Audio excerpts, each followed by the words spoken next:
فصل نهم، شگردهای تجارت، تکنیک‌های سخنرانان حرفه‌ای. یکی از بزرگترین لذت‌های انسان این است که بداند می‌تواند کاری را به نحو احسن انجام دهد. هورتنس اودلوم. امروزه تقریباً 10,000 سخنران تمام وقت و پاره وقت در آمریکا وجود دارد که به صورت حرفه‌ای سخنرانی می‌نمایند. 20% از این سخنرانان 80% از کل دستمزدی که در حرفه سخنرانی به سخنرانان پرداخت می شود را به خود اختصاص می دهند. این بدان معنی است که 2000 نفر از این سخنرانان 4 برابر از 80% دیگر درآمد دارند. این بدان معنی است که 2000 نفر از این سخنرانان 4 برابر 80% دیگر درآمد دارند. 20% که در صدر این 20% سخنرانان برتر قرار گرفته‌اند، یعنی 4% از سخنرانان حرفه‌ای که تقریباً 400 نفر می باشند، 80% از دستمزدی که به بهترین سخنرانان پرداخت می شود را به دست می آورند. 20% که در صدر 20% سخنرانان قرار گرفته‌اند، یعنی تقریباً 8% از تمام سخنرانان، یا 80 نفر از آنها برای یک سخنرانی 20 دقیقه‌ای $25,000 یا حتی بیشتر به دست می آورند. برنامه کاری آنها غالباً پر است و سالانه بیش از $1,000,000 درآمد دارند. برخی حتی بیشتر از این درآمد دارند. مربیان متوسطی که به صورت تمام وقت در آمریکا به آموزش سخنرانی می‌پردازند کمتر از $500 در روز درآمد دارند، در صورتی که بهترین سخنرانان که در خصوص همان موضوعات سخنرانی می‌نمایند در ازای هر سخنرانی معمولاً 25,000، 50,000 و حتی $100,000 هم به دست می‌آورند. تفاوت بین سخنرانان کم درآمد و سخنرانانی که درآمدهای نجومی دارند در چیست؟ این موضوعی است که من بیش از 25 سال در خصوص آن مطالعه و کار کردم. پردرآمدترین سخنرانان. در ابتدا می‌خواهم اشاره کنم که بسیاری از سخنرانان پردرآمد سخنرانان مارکویی هستند. اینها افرادی هستند که به خاطر برخی از موفقیت‌هایی که در زمینه سیاست، ورزش یا تجارت کسب کرده‌اند، مشهور و سرشناس میباشند. نویسندگانی که آثارشان در ردیف پرفروش‌ترین کتاب‌ها قرار می‌گیرد، حداقل برای مدت کوتاهی سخنرانانی مارکویی با درآمد بالا می‌شوند. بسیاری از سخنرانان از سوی طراحان جلسات یا مدیران ارشد جذب می‌شوند تا برای سازمان‌ها، انجمن‌ها یا نشست‌های تجاری سخنرانی نمایند. هدف طراحان جلسات این است که بیشترین افراد ممکن را به کنفرانس یا جلسه بکشند. جلسات سالانه سازمان‌ها معمولاً منبع مهم درآمد طراحان جلسات میباشد که برای انجام امور شرکتی سال از آن استفاده می‌نمایند. هرچقدر سخنران بلندآوازه‌تر باشد، افراد بیشتری برای شرکت در جلسه سالانه ثبت نام کرده و شهریه پرداخت می‌کنند. ژنرال نورمن شوارتزکوف در جنگ خلیج فارس علیه عراق در سال 1991 فرماندهی عملیات پیروزمندانه طوفان شن را بر عهده داشت. او بلافاصله پس از بازنشستگی یکی از سخنرانان برجسته در زمینه فرماندهی شد، به نحوی که سالانه 1000 دعوتنامه از سراسر آمریکا، کانادا و دیگر نقاط جهان برای سخنرانی در گروه‌های تجاری یا سازمانی دریافت می‌نمود. دستمزد او برای هر سخنرانی همواره بیش از $1000 بود. هنگامی که ژنرال شوارتزکوف از ارتش بازنشسته شد، از مراسم رسمی بازنشستگی خود یکسره به یکی از خیابان‌های نیویورک رفت و به عنوان یک شهروند غیر نظامی اولین سخنرانی خود را ایراد کرد. او در آن سخنرانی بعد از نهار آن روز در مقایسه با مدت زمان 6 ماهه‌ای که ژنرال و فرمانده 330,000 سرباز در عملیات طوفان شن بود، پول بیشتری به دست آورد. سخنرانان متخصص. گروه دوم از سخنرانان که درآمد بالایی دارند ولی ضرورتاً مشهور نیستند، آنهایی هستند که در خصوص موضوعات بسیار مهم برای بسیاری از شرکت‌ها و سازمان‌ها سخنرانی‌های تاثیرگذاری ارائه می‌نمایند. در بسیاری از موارد آنها متخصصانی هستند که در حرفه خود موفقیت‌هایی کسب کرده‌اند و سپس سخنرانانی حرفه‌ای شده‌اند. این افراد سخنرانانی متخصص میباشند، سخنرانانی که در خصوص تجارت، فروش، مدیریت، فرماندهی، توسعه انسانی و حرفه‌ای سخن میگویند، یا افرادی که به بزلگویی میپردازند. این افراد بارها و بارها برای سخنرانی دعوت میشوند. آن همواره مخاطبانشان را خرسند میسازند و شهرتشان افزایش مییابد. 2 ویژگی سخنرانان برتر.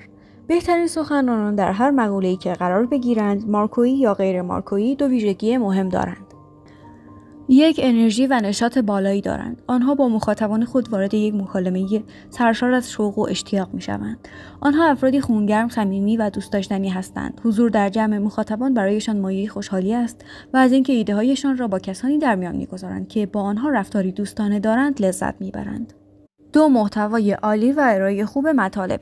از آنجا که گوش دادن به یک سخنران نوعی برنامه تفریحی آموزشی است و مردم همواره به شنیدن و آموختن مطالب جدید علاقه‌مند هستند، سخنرانان برجسته مطالب فوق‌العاده‌ای را با مخاطبان در میان می‌گذارند.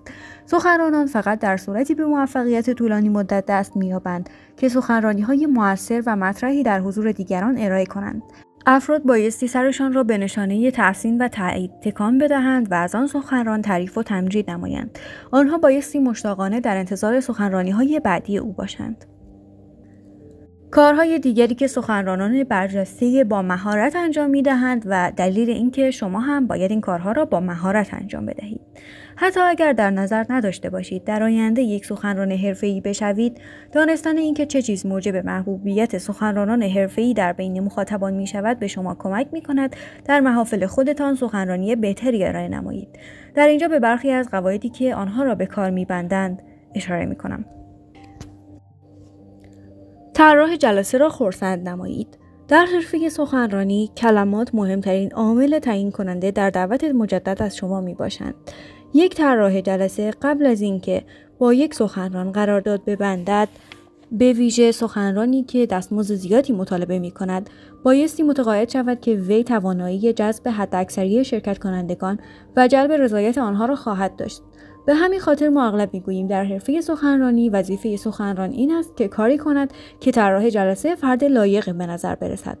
وقتی طراح جلسه سخنران ماهری را به کار میگیرد و شرکت کنندگان راضی میشوند، این شرکت کنندگان از مدیران ارشد به خاطر انتخاب چنین فردی برای سخنرانی تشکر مینمایند.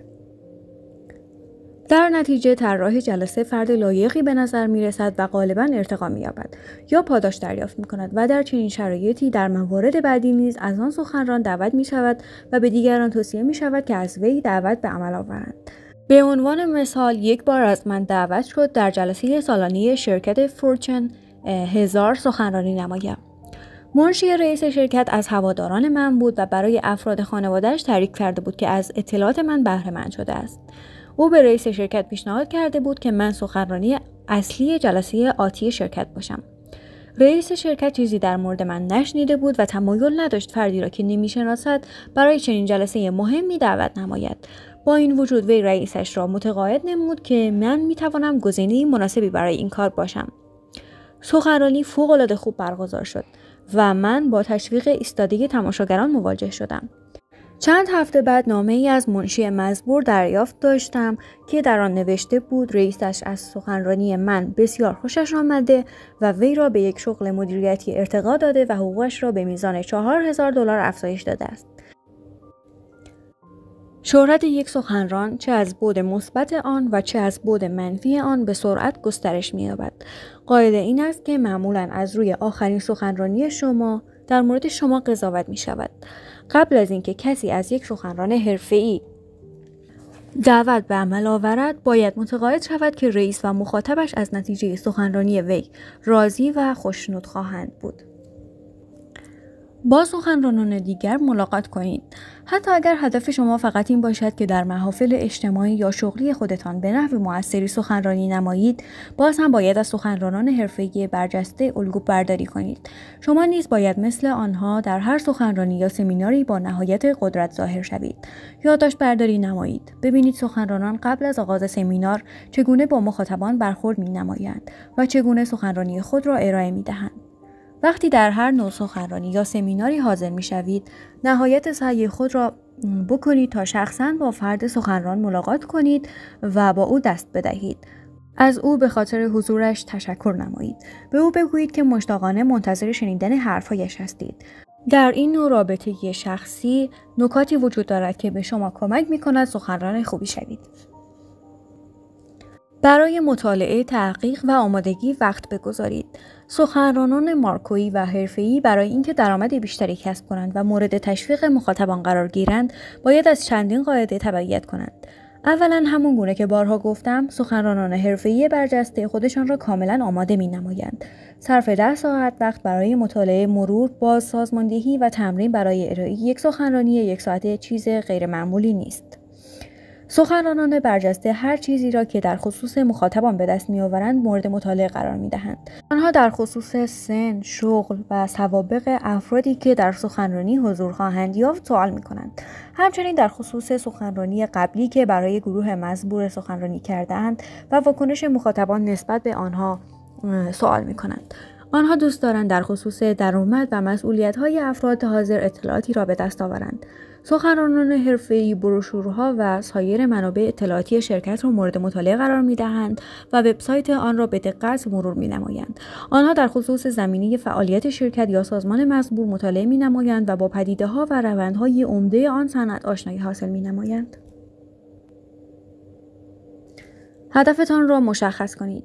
همچون یک سخنران حرفه‌ای بایستی از هدفی که طراح جلسه از برگزاری جلسه مزبور در ذهن خود داشته آگاه شوید. به خاطر داشته باشید که هدف شما این است که طراح جلسه فرد لایقی به نظر برسد و شما تنها در صورتی می توانید به این هدف نائل شوید که به طور کاملا مشخصی بدانید طراح جلسه چه توقعی از شما دارد.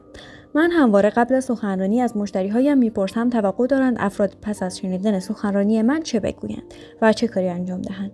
پس از اینکه در خصوص این موضوع به توافق رسیدیم، سخنرانی خود را طوری سازماندهی می‌نمایم که به آن هدف نائل شوم. میزان تاثیرگذاری من بر همین اساس سنجیده می شود. چندی پیش یک طراح جلسه که رئیس یک سازمان بزرگ بود به من گفت سخنرانی شما بهترین سخنرانی بود که من در 18 سال گذشته شنیدم.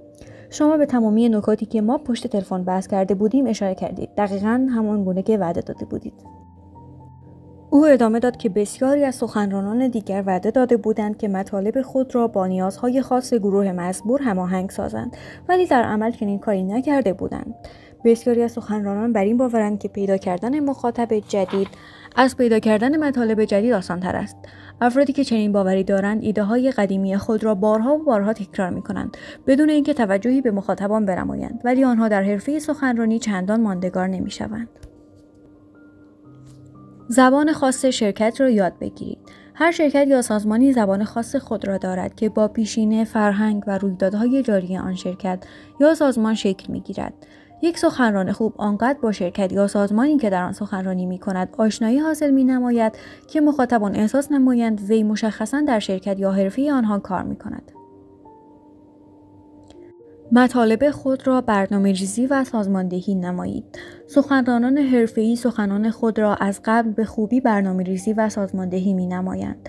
آنها مطالب خود را دائما می‌نویسند و با جابجایی برخی نظرات و اظهاراتی که در سخنرانی خود ارائه خواهند داد، آن را بازنویسی می‌نمایند. آنها دائما به دنبال راه‌هایی هستند که نکات خود را مؤثرتر و جالبتر مطرح نمایند. مرور و تمرین کنید. سخنرانان حرفه‌ای مطالب خود را بارها و بارها مرور و تمرین می‌نمایند، حتی اگر بارها همان مطالب را در سخنرانی‌های خود ارائه داده باشند. آنها هرگز به تجارب یا حافظه خود اتکا نمی‌کنند. درست همان گونه که یک خلبان تمامی موارد موجود در فهرست بازبینی پرواز را به طور جداگانه بررسی می‌نماید، سخنران حرفه‌ای نیز تمامی نکات موجود در سخنرانی خود را به طور جداگانه بررسی می‌نماید و این کار را تا لحظه ارائه سخنرانی تکرار می‌کند. محل سخنرانی را به دقت بررسی نمایید. درست همان گونه که یک ژنرال تمامی جزئیات صفحه نبرد را مورد بررسی قرار می‌دهد، سخنرانان برجسته نیز زودتر از موعود در محل سخنرانی حاضر می‌شوند و تمامی جزئیات آن محل را مورد بررسی قرار می‌دهند. آنها 3 عامل بسیار مهم را بررسی می‌نمایند: صدا، نور و دما. تقریباً در تمامی مواقع حداقل یکی از این عوامل حیاتی نیاز به تغییر یا اصلاح دارند. مردم میگویند دوربین‌های فیلمبرداری همواره روی یک فرد متمرکز می‌شوند. در سخنرانی افراد به یک دلیل در محل حاضر می‌شوند. آنها می‌خواهند چهره سخنران را ببینند. چیزهای دیگر را می‌توانند با خواندن کتاب یا گوش سپردن به یک برنامه صوتی به دست بیاورند. چهره فرد سخنران نکته کانونی و مرکز توجه مخاطبان است. به همین خاطر است که من از چیدمان برخی سالن‌ها آزرده می‌شوم. به عنوان مثال برخی از هتل‌ها جایگاه سخنرانی را طوری طراحی می‌نمایند که سخنران تقریباً در تاریکی قرار می‌گیرد، به نحوی که کانون روشنایی 3 الی 4.5 متر دورتر از جایگاه می باشد. وقتی رئیس شرکت سخنرانی می نماید، مخاطبان به ندرت می توانند چهره وی را ببینند و غالبا کسی به او توجه نمی کند. با مخاطبان آشنا شوید. سخنرانان حرفه‌ای پیش از آغاز سخنرانی با شرکت کنندگان دیدار و احوالپرسی می‌نمایند تا کمی با آنها آشنا شوند. آنها خودشان را معرفی می‌نمایند و شغل شرکت کنندگان را می‌پرسند و با آنها صحبت کوتاهی انجام می‌دهند. وقتی مخاطبان می‌بینند شما پیش از آغاز سمینار با آنها گرم می‌گیرید و اختلاط می‌نمایید، به صورت خودکار از شما خوششان می‌آید و خوشبین‌تر می‌شوند. نظرات شما حمایت می‌نمایند. در چنین مواقعی قبل از آغاز سخنرانی در واقع توانستید موافقت آنها را جلب نمایید. اسامی افراد مهم را یاد بگیرید. یکی از مهمترین چیزهایی که یک سخنران حرفه‌ای انجام می‌دهد این است که اسامی افراد مهم حاضر را یاد می‌گیرد و در طی سخنرانی به آنها اشاره می‌نماید. گاهی اوقات من حرفایم را از زبان فرد مهم بیان می‌کنم. من چیزی شبیه این می‌گویم: رئیس شما ویلیام هنری همواره به اهمیت کیفیت در تمامی کارها یا خدماتی که به مشتریان ارائه می‌نماید تاکید می‌نماید. من این مطالب را در گزارش سالیانه، نامه یا ایمیل رئیس می‌خوانم یا در سخنرانی افتتاحیه رئیس به گوشم می‌خورد. افراد غالباً از اینکه شما در پشت تریبون به نحو مثبتی از آنها یاد کنید خوشحال می‌شوند. با نحوه آغاز و پایان کلام آشنا باشید. افراد حرفه‌ای قسمت‌های آغازین و پایانی سخنان خود را به صورت کاملا دقیق طراحی می‌نمایند و بارها و بارها آنها را تمرین می‌کنند. آنها دقیقاً می‌دانند چگونه سخنرانی خود را آغاز و چگونه آن را پایان ببرند. آنها چندین بار متن معرفی نامه را با فردی که قرار است آنها را معرفی نماید مرور می‌نمایند تا هیچ نکته مبهمی باقی نماند. روشی که فرد معرف برای معرفی سخنران به کار می‌گیرد، آهنگ کلام سخنران را تایید می‌کند. نمی‌توان این کار را به شانس حواله داد. به همین خاطر است که یک معرفی نامه خوب علاقه و اشتیاق مخاطبان را برمی‌انگیزد. مخاطبان را مشارکت دهید. سخنرانان برجسته از همان آغاز سخنرانی مخاطبان را در روند سخنرانی وارد می‌کنند. ممکن است آنها سخنرانی خود را با سکوت آغاز نمایند تا مخاطبان متمرکز شوند یا جمله‌ای بگویند که توجه آنها را جلب کند. غالباً من پس از اینکه پشت تریبون قرار می‌گیرم به مدت چند ثانیه سکوت می‌نمایم و سپس با شور و شوق می‌گویم: از اینکه اینجا هستید متشکرم. قول می‌دهم از شنیدن حرف‌های من لذت ببرید. این مقدمه به یک سوال پرسیده نشده‌ای که در ذهن مخاطبان هست پاسخ می‌دهد: آیا این سخنرانی خوبی خواهد شد؟ این مقدمه‌ای بلافاصله مخاطبان را متقاعد می‌سازد. همه لبخند می‌زنند و آرام می‌شوند. با همین چند کلمه آغازین، سوال کلیدی آنها پاسخ داده می‌شود. سخنرانان حرفه‌ای کاری می‌کنند که مخاطبان برای شنیدن حرف‌های آنها آرام و قرار نداشته باشند. آنها این کار را با سوال پرسیدن، مکث کردن و پاسخ گفتن به انجام می‌رسانند. آنها نکات مهم را مطرح می‌نمایند و ایده‌های کلیدی را مورد تاکید قرار می‌دهند. آنها برای تبیین پیام خود از داستان بهره می‌گیرند. با آنها مثل دوست رفتار نمایید. سخنرانان حرفه‌ای با مخاطبان همچون دوست رفتار می‌نمایند. آنها لبخند می‌زنند به نحوی که گویا از دیدن مخاطبان خوشحالند و گویا از اینکه فرصت پیدا کردند تا ایده‌های خود را با آنها در میان بگذارند لذت می‌برند. اگر مخاطبان را دوست داشته باشید و نظر مثبتی نسبت به آنها داشته باشید، آنها بلافاصله متوجه این موضوع خواهند شد. اگر لبخندی صمیمانه و چهره‌ای بشاش داشته باشید، می توانید حتی قبل از اینکه حرفی بزنید به این موفقیت نائل شوید. از تمامی روش‌های ممکن سخنرانی استفاده نمایید. سخنرانان برجسته به هنگام سخنرانی قول می‌دهند حرف‌های جالب و مفیدی بر زبان آورند. آنها غالباً در خصوص فردی که قبلاً این ایده‌ها را شنیده و تغییرات مثبت عمده‌ای در زندگی خود ایجاد نموده داستانی تعریف می‌کنند. سخنرانان برجسته از مجموعه‌ای از فنون بلاغت و سایر روش‌هایی که چندین سال پشت تریبون یا در فیلم‌ها به کار گرفته شده و توسعه یافته‌اند بهره می‌گیرند. آنها از سکوت استفاده می‌نمایند تا مخاطبان آرام گیرند یا حواس خود را جمع نمایند یا نکات کلیدی را هضم کنند. آنها پیش از نکات کلیدی یا بلافاصله بعد از آن نکات مکث می‌نمایند تا بر روی آن نکات تاکید نمایند. آنها دائما سوال می‌پرسند: از آنجا که افراد نسبت به پاسخ دادن به سوالات شرطی شده‌اند، هرگاه سخنران از آنها سوال می‌پرسد آنها پاسخ می‌گویند، حتی اگر فقط در ذهنشان باشد. در حرفه سخنرانی و فروش جمله‌ای هست که می‌گوید فردی که سوال می‌کند کنترل اوضاع را در دست دارد. وقتی سوالی را مطرح می‌کنید، توجه کامل مخاطبان را تا زمانی که سوال مورد نظر پاسخ داده شود به خود معطوف می‌نمایید. ذهن آنها در پی پاسخ می‌گردد، به ویژه اگر سوال مطرح شده سوالی باشد که پاسخ‌های متفاوتی داشته باشد. دنده عوض کردن را ادامه بدهید. سخن گفتن با فروش فرق دارد. با پرسیدن سوال و سپس پاسخ گفتن به سوالات آهنگ کلام را تغییر دهید. پیش از نکات کلیدی و پس از آنها از مکث‌های تعلیقی و سکوت‌های طولانی بهره بگیرید. پیش از بیان ایده اصلی در وسط جمله از مکث تعلیقی استفاده کنید. سخنرانان برجسته در زمانبندی گفتار مهارت دارند. آنها یک داستان را در چند قسمت با مکث و هیجان مطرح می‌نمایند. گاهی اوقات با بیان نکته دیگر از موضوع فاصله می‌گیرند و سپس دوباره ادامه داستان را مطرح می‌کنند. آنها لطیفه ها را هم به همان نحو بیان می‌کنند. داستان ذیل منظور مرا بهتر نشان می‌دهد. بسیاری از افراد از قبول مسئولیت در شرایط موجود خودداری می‌نمایند. این موضوع مرا به یاد داستان اوله و سوان می‌اندازد که سالها پیش با یک کشتی باری قدیمی از سوئد می‌آمدند. کشتی در آتلانتیک شمالی گرفتار طوفان سهمگینی شد. اوله به طرف سوان دوید و گفت: سوان، کشتی شکسته و دارد غرق می‌شود. اوله گفت: چه ربطی به ما دارد؟ کشتی که مال ما نیست. ولی هر اتفاقی که در این شرکت بیفتد در سرنوشت شما تأثیر دارد. اجازه بدهید حرف‌هایتان در ذهن مخاطبان رسوب کند. سخنرانان حرفه‌ای داستان‌هایی نقل می‌کنند که حاوی نکات تأمل برانگیز و شگفت‌انگیز می‌باشد و اجازه می‌دهند که داستان در ذهن مخاطب رسوب کند. آنها به مخاطب فرصت می‌دهند تا نکات مطرح شده را در ذهن خود پردازش نمایند. آنها به چهره مخاطبان نگاه می‌کنند تا مطمئن شوند حرف‌هایشان کاملاً درک شده است.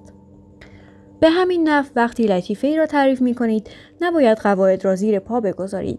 وقتی مخاطبان می‌خندند، بگذارید خنده آنها تمام شود. فقط پس از اینکه خندیدن آنها تمام شد، ادامه مطلب را پی بگیرید. مخاطبان دوست دارند سخنران آنها را سرگرم کند.